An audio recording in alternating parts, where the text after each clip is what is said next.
Okay, so one of the things that we're going to work on today is learning how to put the right air pressure in your tires. That's a pretty basic automotive kind of just a maintenance tip, because you need to have the right amount of air in them for it to run right. It's really safer.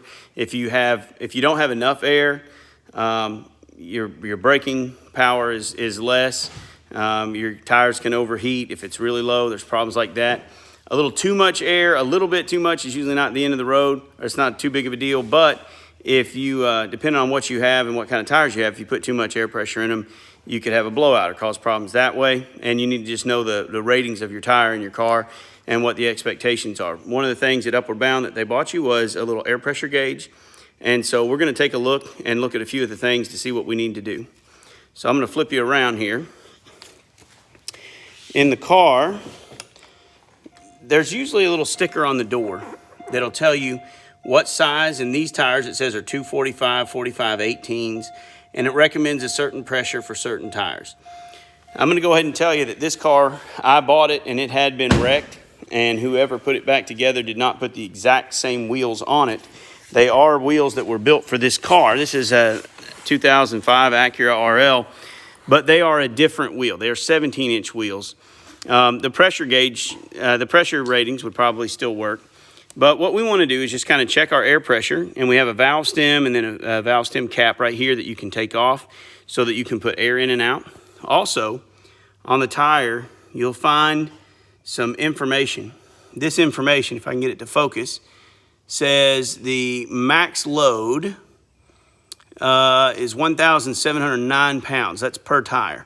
So if you multiply that by 4, that ends up being about 6,800 pounds, so that's pretty heavy. This car doesn't weigh that much, even with people in it. And then you'll notice that it says 51 PSI is the max pressure. Now, that's not necessarily the recommended pressure, but that's the max pressure. One other thing that we might talk about later, and this is going to be upside down, but because the tire is just around, but it says 245 50 R17 99V. That's the size of the tire.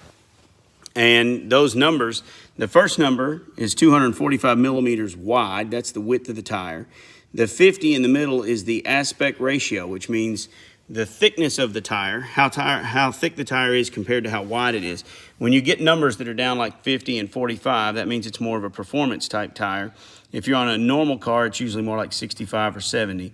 And then the 17 is the size of the rim. So it's 17-inch from here to here on the wheel. That's how big the wheel is. But anyway, I'm going to go in and take my air pressure gauge and hook it up, and all I got to do is take it on the valve stem and then just push in, and this white thing will pop right out of the back.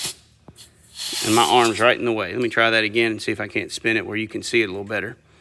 When I push that on, that comes out, and it'll stay where it is. And you'll notice mine is at 40 and then 1, 2, 3, 4. Mine's at 44 pounds.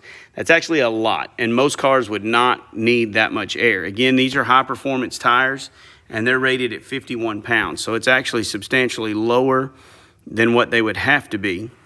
But let's say, and if you'll notice again on this air pressure gauge, I can turn it around, and there's a little knob on the end of it. That's so I can push it in and let air out. So I want to take the air and just let the air out of the tire. I push in on the little tab in the middle, let a bunch of air out, and now I check it again, and I look, and that little thing pops out again, and now it's down to really less than 40, about 39. So I want to take it back up to 40. Now, I'm going to take an attachment, and there's all kinds of different ends. This one right here actually is kind of a trigger.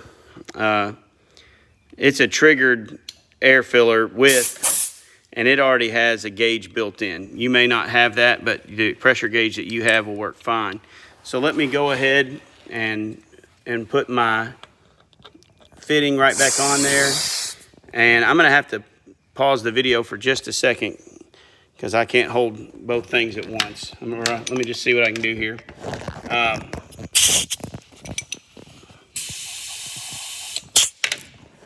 Yeah, okay, so what I did is I hooked this into the end. Some of them, as soon as you tap them on, they're already giving air. And this one that I've got, I'll actually have to pull the trigger. And so I'm gonna grab this and pull the trigger and put some air in. And you'll notice this one actually has a built-in pressure gauge, just like what you have. And it pops out, and now it tells me that, of course, we only went down to about 40. And now it's back up to probably about the 44 that I wanted. So in order to see that, I'm gonna come back in, put my pressure gauge on again. Whoops. Let it pop out. And it actually, they didn't read the same. This went all the way up to 47, and that's more than I want. So I'm gonna go ahead and let a little back out.